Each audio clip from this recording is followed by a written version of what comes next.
There's a line that I really took to near the top of this film, which is, I believe it was relatable. You, who would want to be relatable? And I found it humorous because I feel like you're an artist who has been pushing against traditionalism from the very beginning, someone who's not afraid to make things feel admirably alien. And I'm curious what in your life has got that snowball going for you.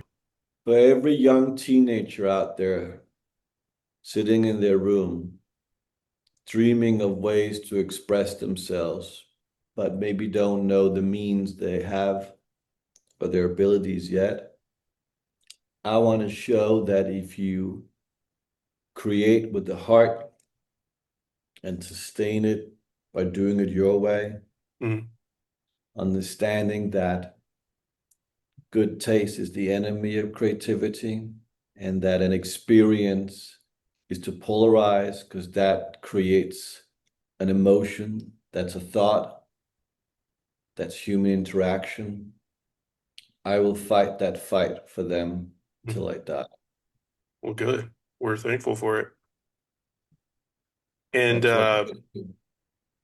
something I've also noticed about you and the way your actors connect with you is, of course, music. I think music has always been at the forefront for informing the vibe you want to bring to your work and really how you communicate with your actors. And so here's something else I've always wanted to ask you. How come you haven't created music yourself, or at least not that I know of, or do you feel like you get what you need from that by creating a rhythm and beats through your visual vocabulary? I don't have any musical skills, and I'm very jealous of many other colleagues that can play instruments or write music, or I have zero musical skills. I don't really have any skills. Oh, I beg to differ. And well, let me rephrase it like this. I don't have any I have, you know, I'm dyslexic, I'm colorblind, I have every diagnosis you would want in a book. So I didn't have something in my brain and my hands are disconnected.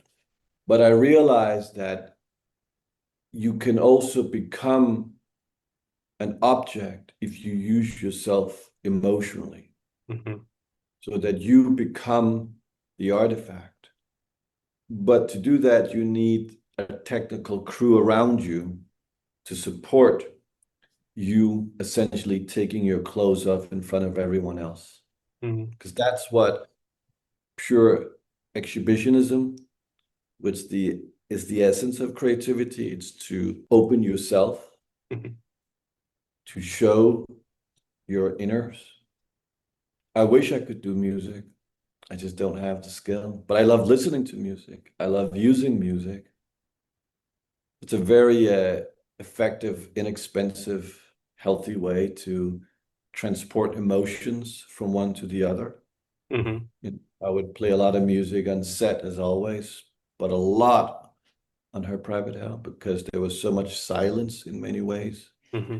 Would help the actors in different ways of expressing their emotions prior or before. I could start a scene by playing music and then fade it down and say action and then see what happens. I could play different types of music and see how the scenes would then change, small subtleties. So I find music incredibly beneficial, Hmm. and it's a device that I very much can control. I just don't know how to create it, and I'm very, very jealous of other ones who can. Yeah.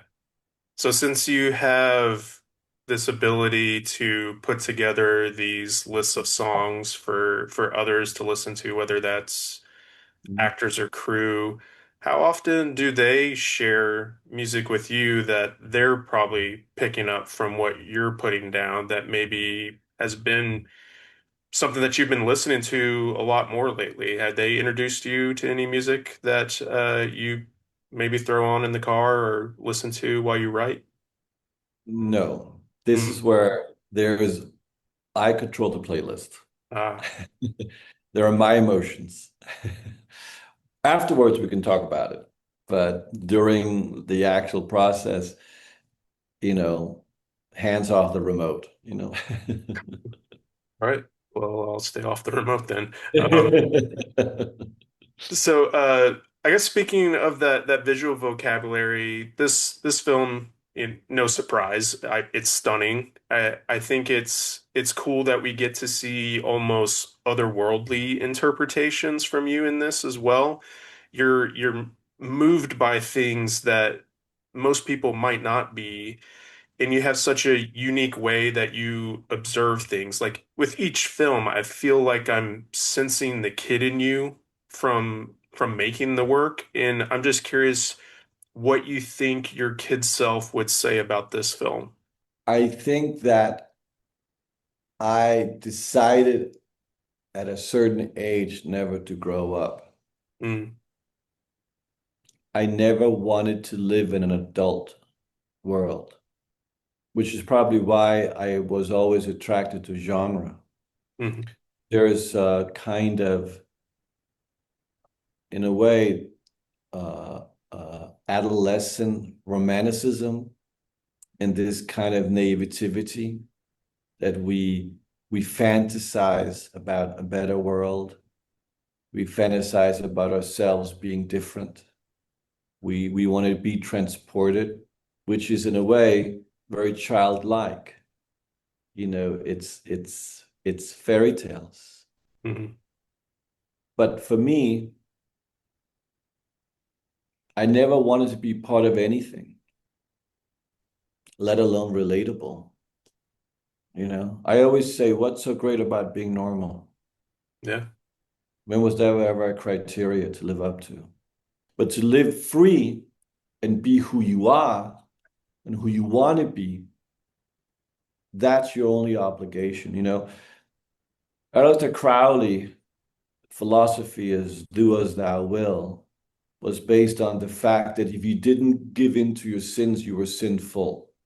Mhm, So indulgence, which is what creativity is, megalomania, creativity, exhibitionism, creativity, unadulterated emotional flow, creativity. It's all combined this sense of liquids like water inside of you flowing out of your hands like a ray of light. mhm, All those things can be seen as an infant or as a very old person. mhm. But I refuse to confine in normalcy in terms of I don't want to be an adult. Well, that's a very poetic way of thinking, and I appreciate you sharing that with me. I know we're about to run out of time, so I wanted to close by quickly asking about your use of shadows. I especially during fight sequences, that's something that's popped up in your work before, with the conclusion of Drive, and so I'm just curious what you see, how that's become like a unique tool for you, and what keeps you coming back to that. Well, shadows is it's the playing of the light, and whatever is hidden in the shadows is always more frightening than what you see in the sunlight, Hmm. in my opinion. So I've always been attracted to what I call lit shadows, that even though you can see it, you really can't.